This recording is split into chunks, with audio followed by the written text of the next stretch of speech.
जिनके सामने में कुछ आइडियाज़ होते हैं, कुछ संकल्प होता है करने का, तो वो तो कुर्सी की प्राप्ति के बाद ही की तरफ कदम बढ़ा देते हैं। आज बताइए कि माइनॉरिटी के लिए कोई एक काम बता दीजिए। अभी मदरसा का शिक्षा, माइनॉरिटी के बच्चों का एक बड़ा हिस्सा जुड़ा हुआ मदरसे से। आज साहब साल 1.5 साल से आपका मदरसा का चेयरमैन नहीं है, मदरसे की बहाली रुकी है, मदरसे में ताला बंद हो रहा है ना। यहाँ की माइनॉरिटी की आबादी का की मातृभाषा उर्दू है, और उर्दू का मामला ये है कि सारा उर्दू का मामला चौपट करके रखा है।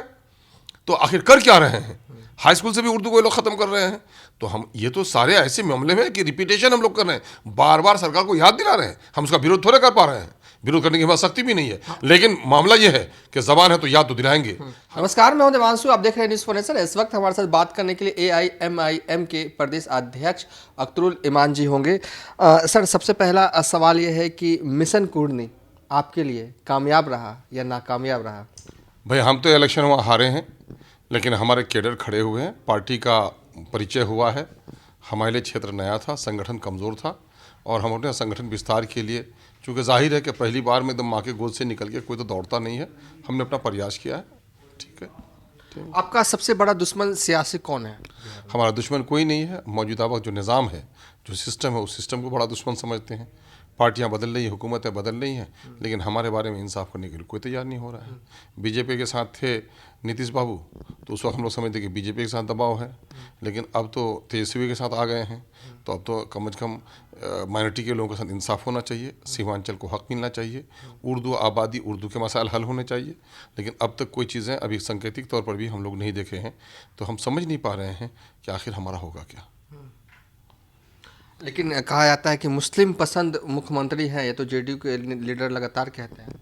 हाँ नहीं, ठीक है, अपने शब्द हैं, अपना प्रचार तंत्र है, जो कहलवा लें, चूँकि पैसे में शक्ति है और शासन में शक्ति है, इसका सदुपयोग और दुरुपयोग लोग करते ही रहते हैं।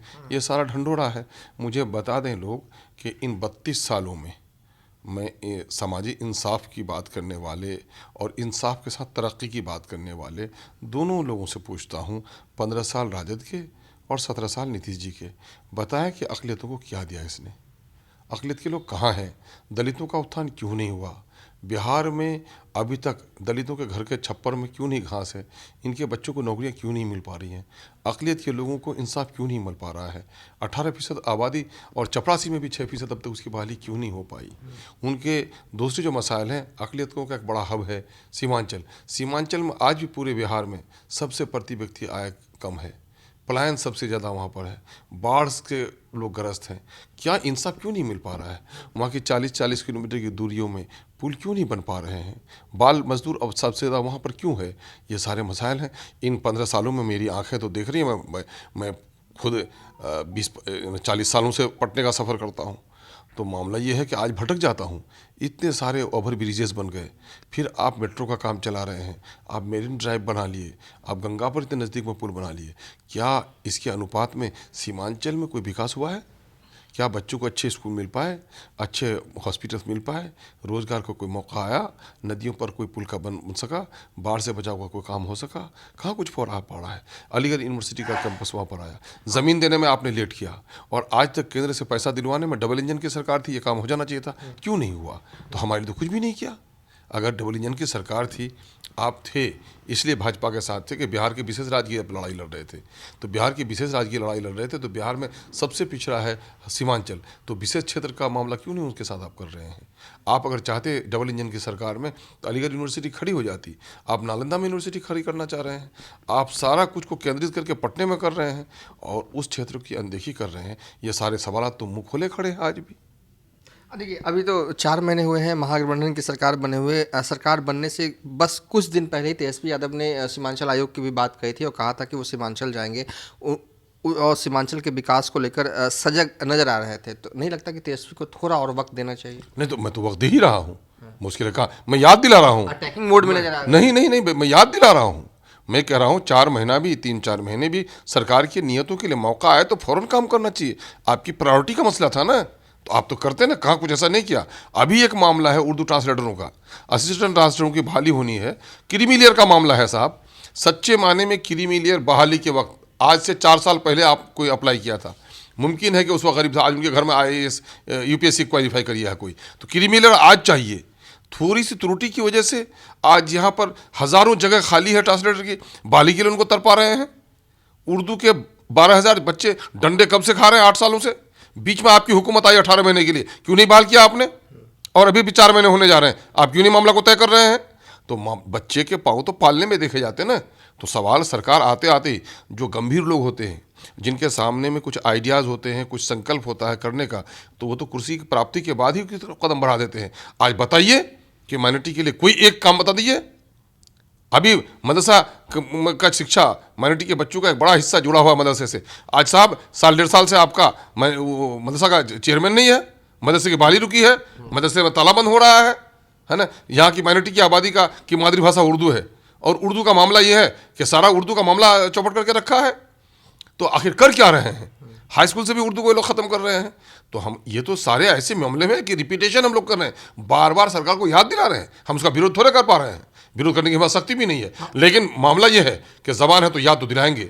हम एक राजनीतिक पार्टी को यहाँ पर स्थापित कर रहे हैं, हमारी पार्टी को तोड़ दिया उन्होंने। और मामला ये है कि बिहार में 75 सालों में पहली बार मुस्लिम माइनॉरिटी के नाम पर एक पार्टी आई, और उसको भी किसने कुचल दिया? आपने कुचल दिया।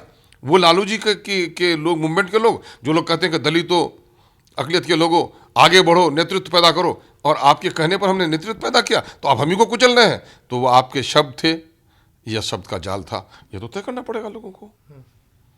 नीतीश कुमार ने कहा भी था जब अमित शाह का दौरा हुआ था सीमांचल, उसके बाद कि वो सीमांचल जल्द जाएंगे और बताएंगे कि क्या क्या विकास किया है सीमांचल का। इंतज़ार है आपको नीतीश के जाने का? भाई इंतज़ार क्या है, मैं इंतज़ार भी कर रहा हूँ, और मैं याद भी दिला रहा हूँ, और संघर्ष भी करूँगा, है ना। ये है तो मैं कह रहा हूँ कि अब तक कहाँ कुछ हुआ, अब तक कहाँ हुआ? ढाक के वही 3 बात बता दीजिए कोई एक काम इन कई महीनों के दरमियान में। आखिर क्या हो रहा है? खेल ही ना हो रहा है हमारे साथ। इसलिए आप दुश्मनी निकाल रहे हैं चुनाव लड़के? नहीं, दुश्मनी काहे का? दुश्मनी काहे का? राजनीति में दुश्मनी नहीं होती है। दुश्मनी तो बहुत कोड़े किस्म के लोग करेंगे। हम तो वैचारिक मतभेद है हमारा, हम अपने मतभेद को और अपना जो हमारा प्रयास है वो ये है कि हम सरकार पर दबाव बनाएं, याद दिलाएं। आप इन लोगों के माध्यम से न कराएंगे। अगर हम मीडिया में आकर के दुश्मनी हो जाए तो फिर दुश्मनी के दूसरे रास्ते बदल जाएंगे।